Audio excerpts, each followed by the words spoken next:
What's up, heathens? How y'all doing? We're gonna be going over the resurrection and why these 5 things that this guy has does not prove the resurrection, but in fact, more likely shows that it most likely didn't happen. So, if you guys want to fuck around and find out why the resurrection never happened, then please stay tuned.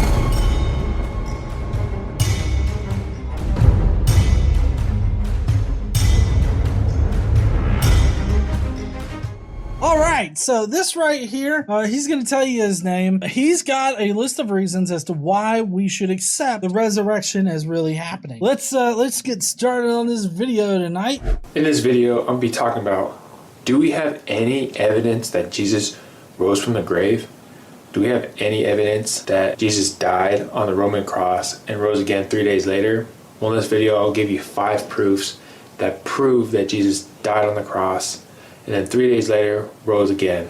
Well, okay, so technically not 3 days. So Jesus was crucified at noon, and then there was a darkness for 3 hours, I believe. In reality, even if you go by Jewish counting, I believe it was only like 2 days, because he rose on Sunday morning. It's debatable about whether it was 3 days. Most likely they made it 3 days because of the past savior or resurrection deities. They probably made it 3 days because previous resurrection deities were saying that same thing. Even Paul says that he was raised on the 3rd day. So I believe that that's just because that's the general model for resurrection deities. I do want to point out a few things here on this guy's video. If you'll notice on the whiteboard back there, it just says doubt. Now, does he have to like remind himself to doubt shit every day? Listen, okay? Don't just believe people. That's how they get you every time.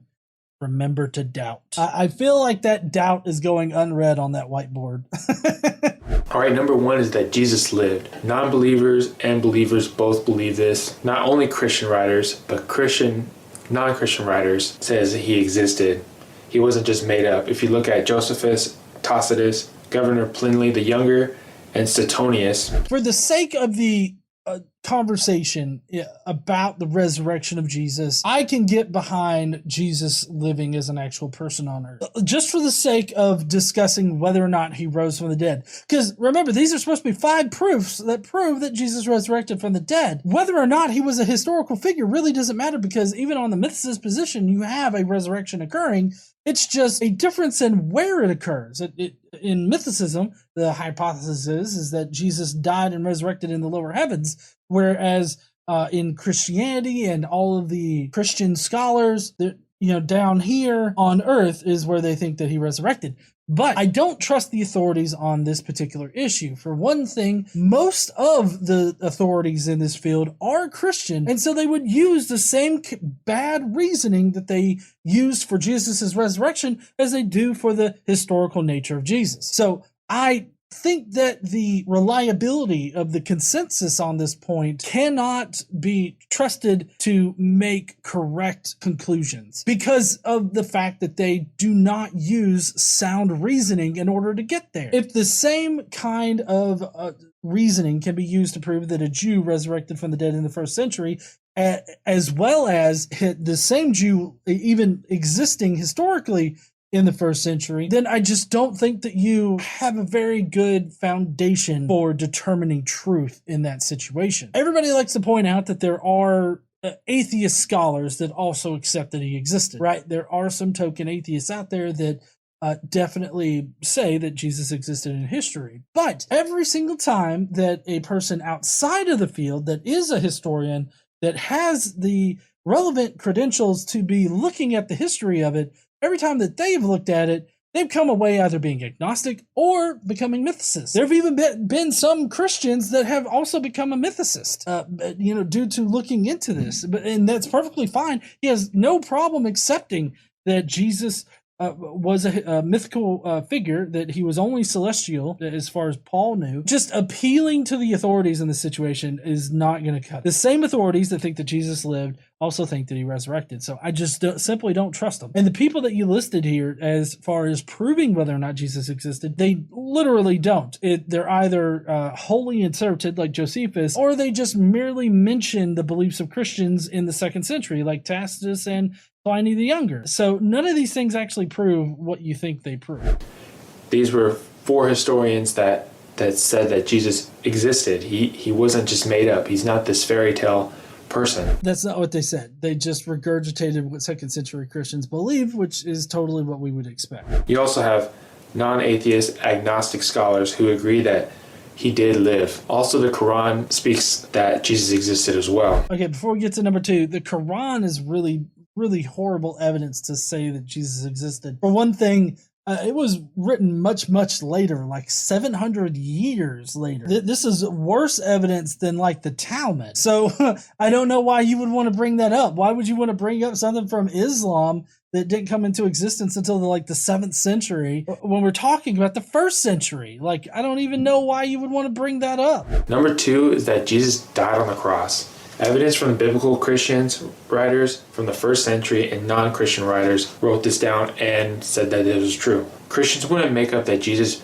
died on the cross if they were making it all up, because back then, if you were to die on a Roman cross, that meant that you were shamed by God. If Jesus was God, they wouldn't make that up, because that meant that he was shamed by God. It would mean that he was shamed by God if he was crucified by the Jews. He was shamed by the Romans and the ruling Jews at the time. But also, if you knew your Old Testament scriptures, you would know that it says that the Messiah would be shamed, that he would be beaten and bloodied, and he would suffer and die a shameful death. To say that the Jewish Christians in the 1st century weren't expecting this really baffles me, because they definitely were, considering the Old Testament. I don't think that this little bit of criterion of embarrassment, because that's what he's using here, is the criterion of embarrassment. It seems to me like any reason that you could think of to argue against this as being fake gives it just as much reason to make it up. That gives us no indication as to whether or not it really did happen. So it's ultimately pointless to bring up. Just saying that they would have been embarrassed by this, or this would have been some kind of thing that they wouldn't have expected. You're trying to say that you know what the Jews were thinking in the 1st century, and nobody should say that, because we don't know. We have indications of what they might have been thinking, but we don't know what they were thinking, as far as the truth about what they were thinking. It's just completely wrong to say that we know that they wouldn't have accepted a suffering, dying Messiah. For one thing, we know that they would, because they did. There's also evidence outside of the Bible that proves that Jesus died on the cross as well. Non-Christian sources have no biases, and there's no reason to lie. There's no reason to lie about that. There's no reason to lie about that? How do you come to that conclusion? I don't know whether or not there was a reason to lie for it. I honestly don't think that they were lying. The original Christians that came up with Christianity, with this new religion, I don't think that they were lying. They read the scriptures, and then they thought this shit actually happened. They thought that this stuff actually came to fruition. It just had been done in silence, and they just didn't know about it. But the scriptures are telling them that it did happen. It's not that anybody was lying. That's just not the thing. Number 3 is that the tomb was empty. We can look at the tomb also was discovered by women. Women discovered that the tomb was empty.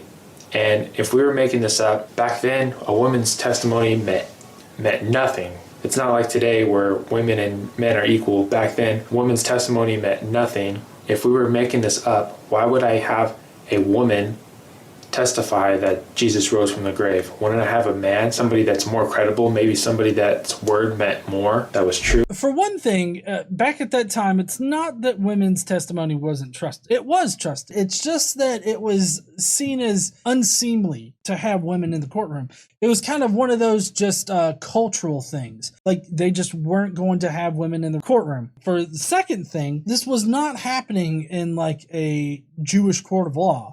Nobody was testifying in a Jewish court that Jesus resurrected from the dead. This is a personal, anecdotal testimony by the women. Now, if you think about in the Gospels, when the women in the later Gospels, when they find the tomb, they immediately run back to the disciples who then didn't believe them and then came and saw it. And they're the ones that kind of spread shit. It wasn't the women that initially spread shit. There's a common theme in the New Testament, specifically Mark's gospel, which originated the whole women finding the empty tomb tradition. There's this theme that is the least shall be first, right? Those at the bottom will be the first to get into heaven, right? That is Jesus's message all throughout Mark's gospel. It would actually be not expected. It would be unexpected for men to find the tomb at the end. It just wouldn't make the story work. That would actually make the story unbelievable, because you've got the entire gospel saying the least shall be first, the least shall be first, the least shall be first. But then at the end, it's like, but wait a second, white guys are first.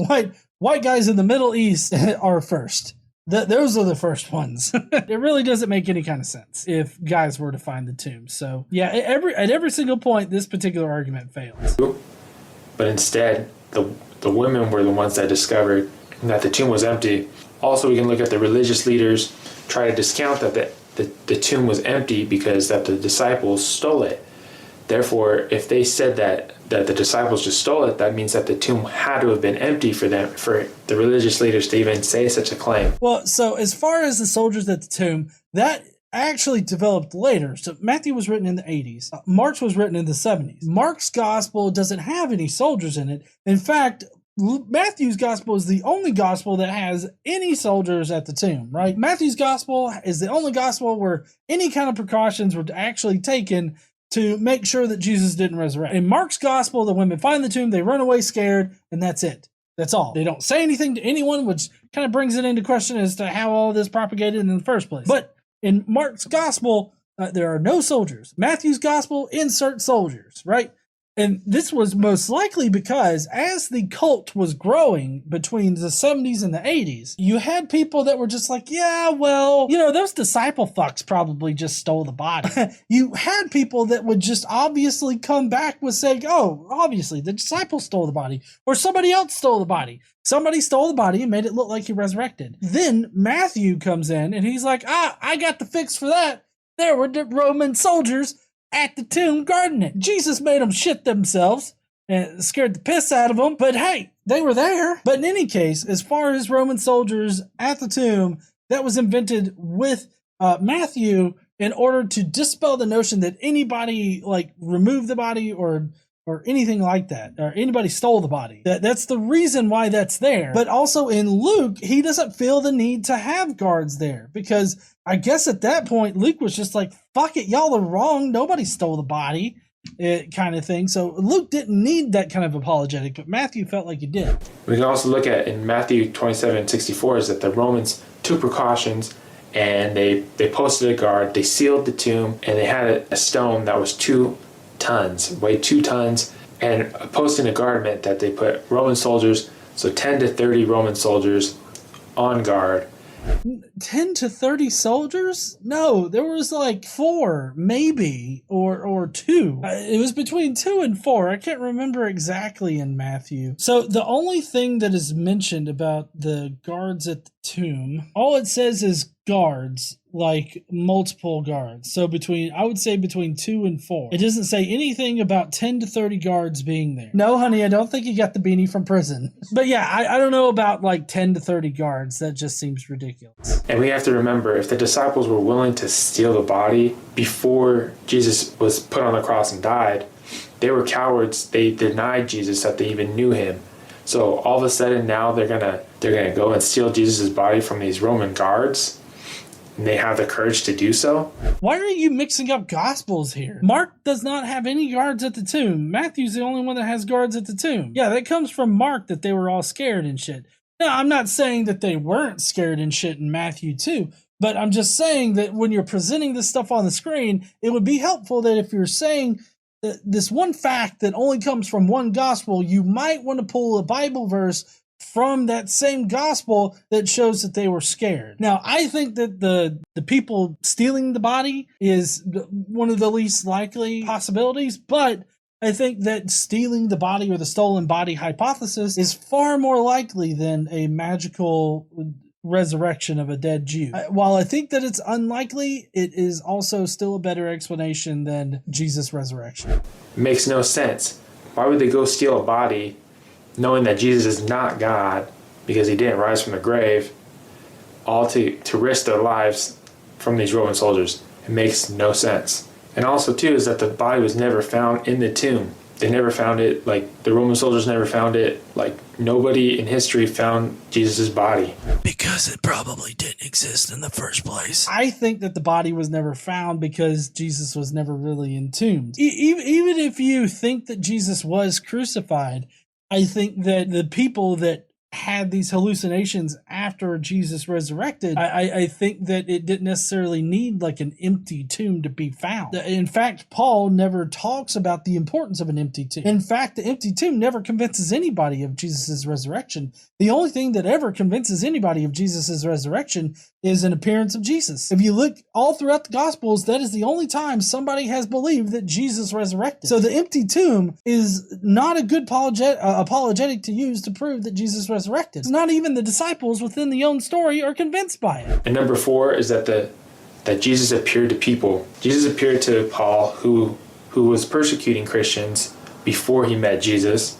He was willing to, kill them. He was the one persecuting people. And all of a sudden now, he's willing to die as a Christian. That 180-degree switch, why would that happen? Why would it happen? Fuck if I know. Why would anybody radically change their position on something? I feel like the insinuation here, though, is that Paul was persecuting Christians. He was killing them left and right. And then something radically changed his mind about it, and he becomes a Christian. And the only thing to these people, apologists, the only thing that could radically change someone's mind in this situation would be an appearance of Jesus or a resurrected Jesus, speaking to Paul or Saul.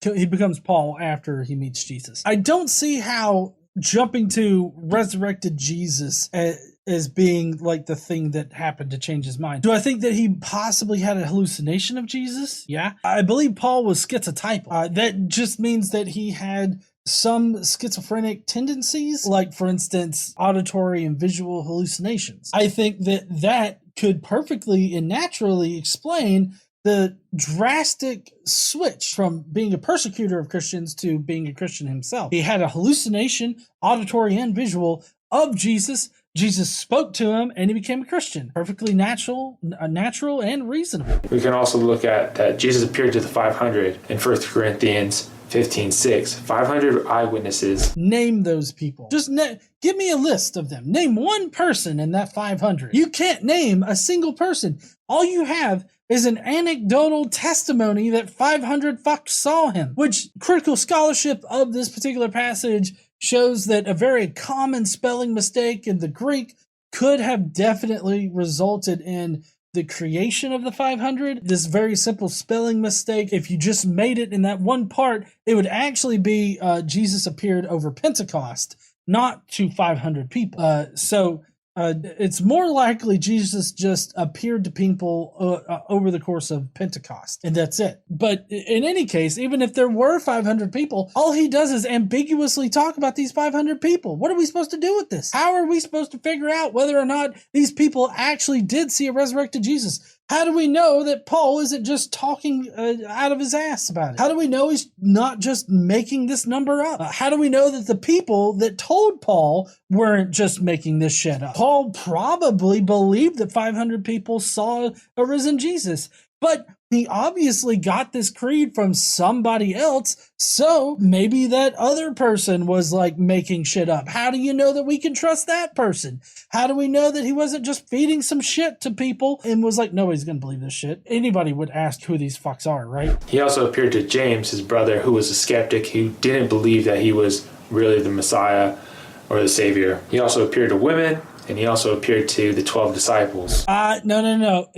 So Paul just says the 12. We don't know in what context he's talking about 12. He could be talking about the 12 tribes of Israel. He could have been talking about some mysterious group of 12 people that we don't know who in the fuck they are. What I do know is that Paul never references disciples. The 12, if you read the 12 in 1 Corinthians 15 to mean the disciples, you're inserting later information into Paul's work. That would be information that only came as early as possibly the 70s. This information, you can't just import it into Paul, who was writing in the 50s. More than likely, this mysterious 12 that he's talking about is some other group or a metaphorical 12, like as in the 12 tribes of Israel. Also, he mentioned James, the brother of Jesus. I don't think that Jesus had a brother, but that's been discussed on various other videos.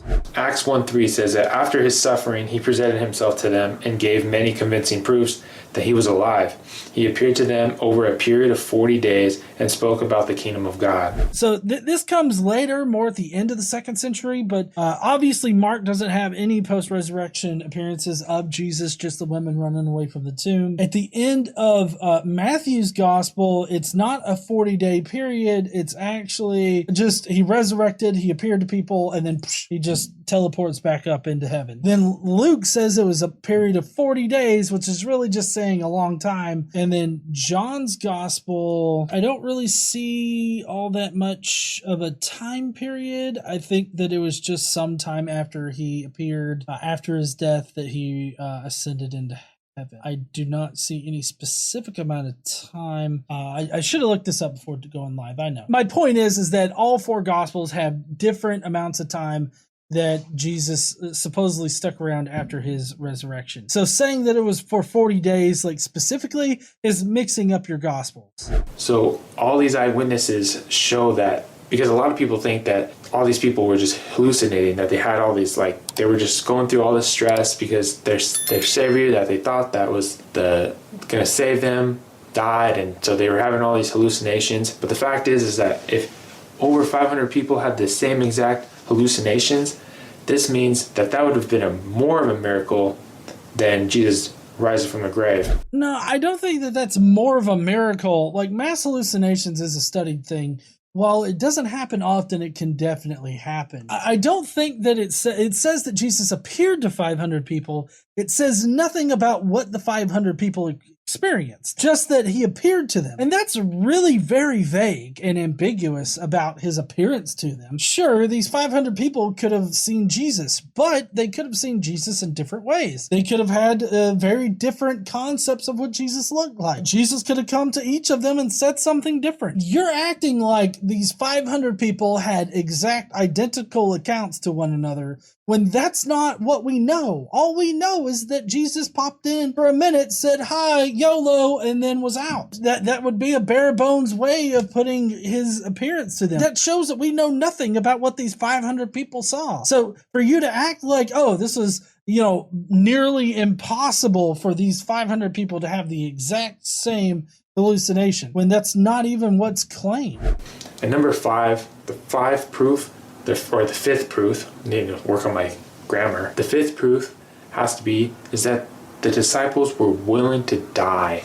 They were willing to die for what Jesus said. This really doesn't matter whatsoever. People die for lies all the time. Just because they sincerely believed in the belief and were willing to die for it doesn't mean that the events are true. I mean, this doesn't prove it alone, but they really believed that it was true. The disciples were once cowards. Remember that they denied that they knew Jesus when he went to go die on the cross. They didn't want nothing to do with him. They thought, oh man, this guy really isn't what he said he was. And then all of a sudden, after 3 days, they just switch their mindset. They turn on the switch, and now they're willing to die, to be crucified, to be stoned, to be beheaded, all for this Jesus that lied or says that he was God but wasn't.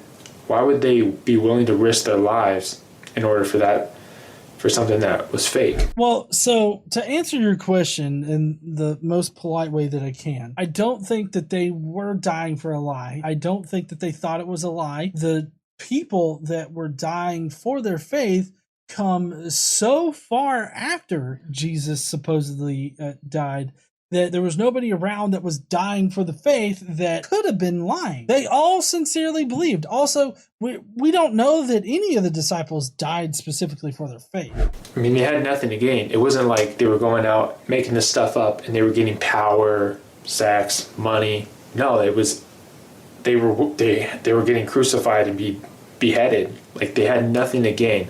Like, if I was making up a religion and I didn't believe in Christianity, I would be able to get power, money, or sex. It would be a cult. Wait, you think Christianity didn't start out as a cult? Also, you think disciples weren't getting laid? I mean, yeah, I speak on behalf of the one Lord Jesus.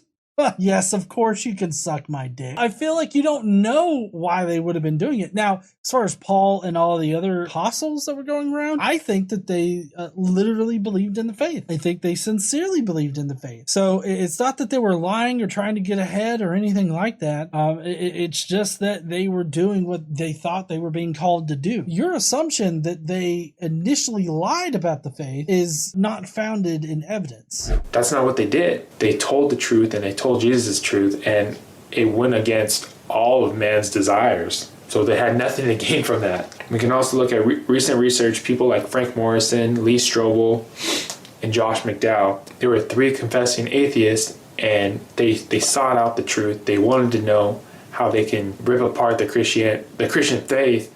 And then all of a sudden, as they're doing research, they realized that, wow, there's so much proof that Jesus ended up dying on the cross and rising from a grave. I don't know at all why this would be a convincing point. I literally do not care if Lee Strobel was once an atheist and then investigated the Christian faith and turned his shit around, quit putting holes in walls, and became a Christian. I really don't care. That does not mean that Jesus resurrected from the dead. Any of those other people that were once atheists that became Christian, it does not matter whether or not they were convinced that Jesus resurrected from the dead. That doesn't change the evidence that we have. It doesn't change the fact that we just simply don't know hardly anything about the first century Jewish Christians or what happened in the first century. We don't know about any of these things. Just because Lee Strobel was a bad investigative reporter doesn't mean that Jesus actually resurrected. So instead of being atheists, they went ahead and converted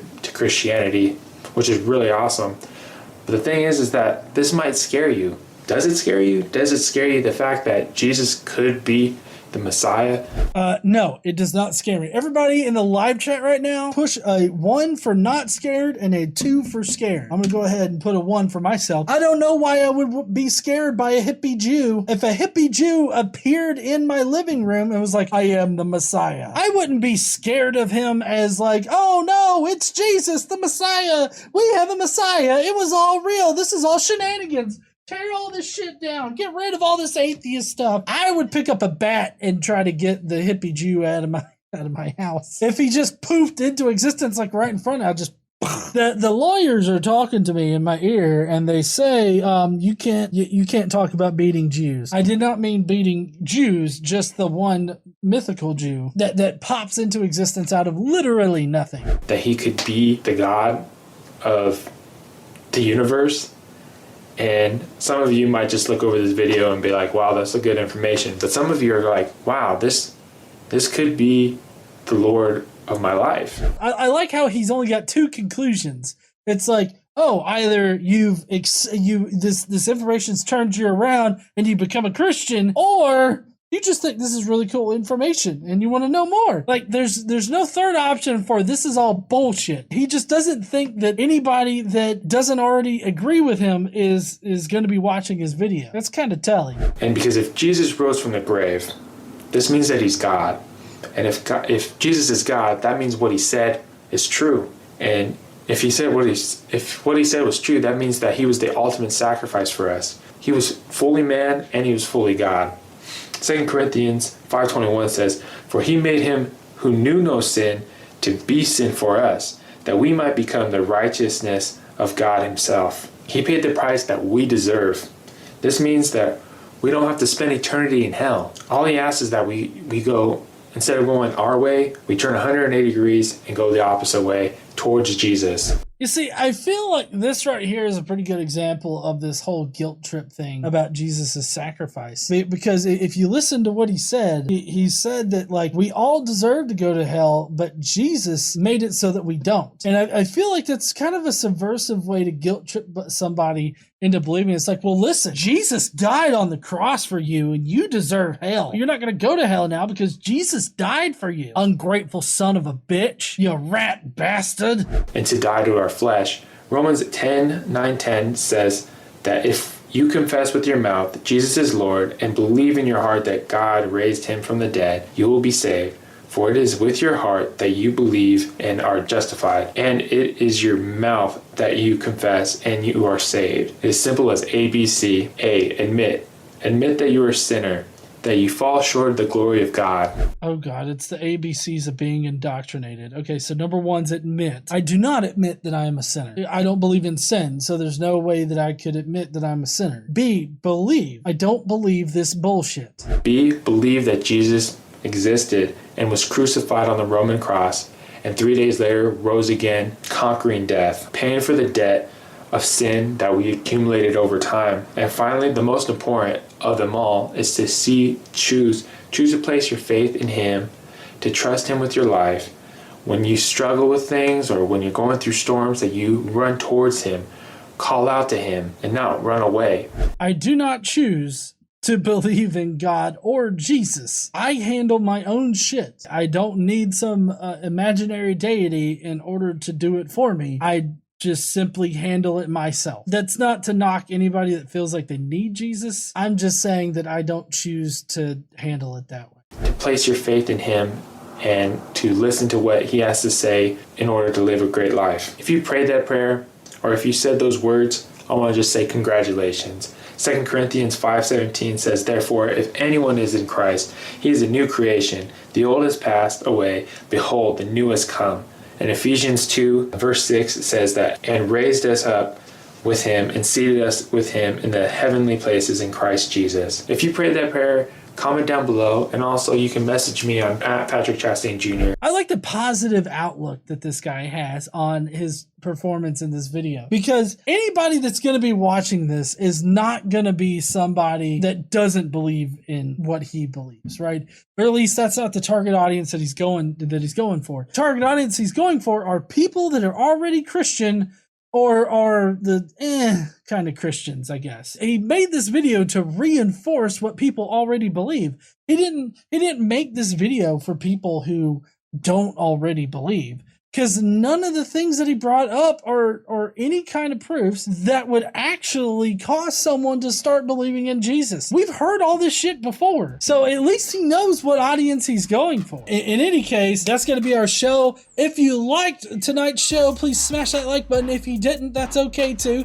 Smash that dislike button, but be sure to leave me a comment down below if you're not watching this live. If you like this kind of live stream, be sure to subscribe.